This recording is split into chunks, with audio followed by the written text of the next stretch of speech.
માત્ર થોડા જ કલાકોના વરસાદે આખા રાજ્યની તસવીર બદલી નાખી।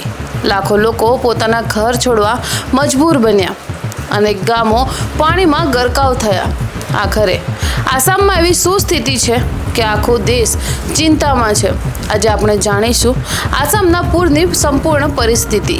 છેલ્લા કેટલાક દિવસોથી આસામમાં ભારે વરસાદ અને નદીઓમાં આવેલા પૂરના કારણે સ્થિતિ અત્યંત ગંભીર બની ગઈ છે। બ્રહ્મપુત્ર સહિત અનેક નદીઓ ભયજનક સપાટી વહેતા હોવાથી અનેક વિસ્તારોમાં પાણી ઘૂસી ગયું છે। તાજેતરના સત્તાવાર અહેવાલો મુજબ લાખો લોકો પૂરથી પ્રભાવિત થયા છે। ઘણા પરિવારોને પોતાનું ઘર છોડીને રાહત કેમ્પોમાં જવું પડ્યું છે। અનેક ગામો હજુ પણ પાણીમાં ઘેરાયેલા છે અને સામાન્ય જનજીવન લગભગ ઠપ થઈ ગયું છે।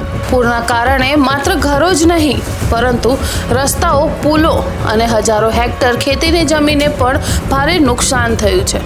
ખેડૂતો માટે આ સમય ખૂબ જ મુશ્કેલ સાબિત થઈ રહ્યો છે, કારણ કે ઊભા પાક પણ પાણીમાં ડૂબાઈ ગયા છે અને સ્થિતિ એટલી ગંભીર છે કે અનેક વિસ્તારોમાં લોકો સુધી પહોંચવા માટે માત્ર બોટનો જ સહારો લેવાઈ રહ્યો છે।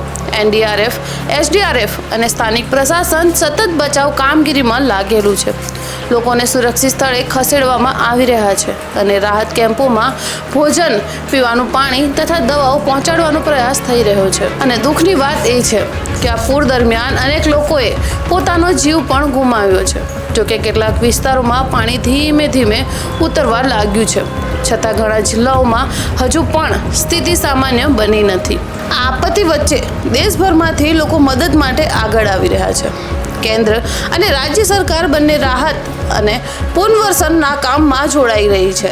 વડાપ્રધાન નરેન્દ્ર મોદીએ પણ પરિસ્થિતિની સમીક્ષા કરીને કેન્દ્ર તરફથી શક્ય તમામ સહાય આપવાનો વિશ્વાસ વ્યક્ત કર્યો છે। આવી કુદરતી આફતો આપણને યાદ અપાવે છે કે મુશ્કેલની ઘડીએ એકબીજાની મદદ કરવી એ સૌથી મોટી માનવતા છે।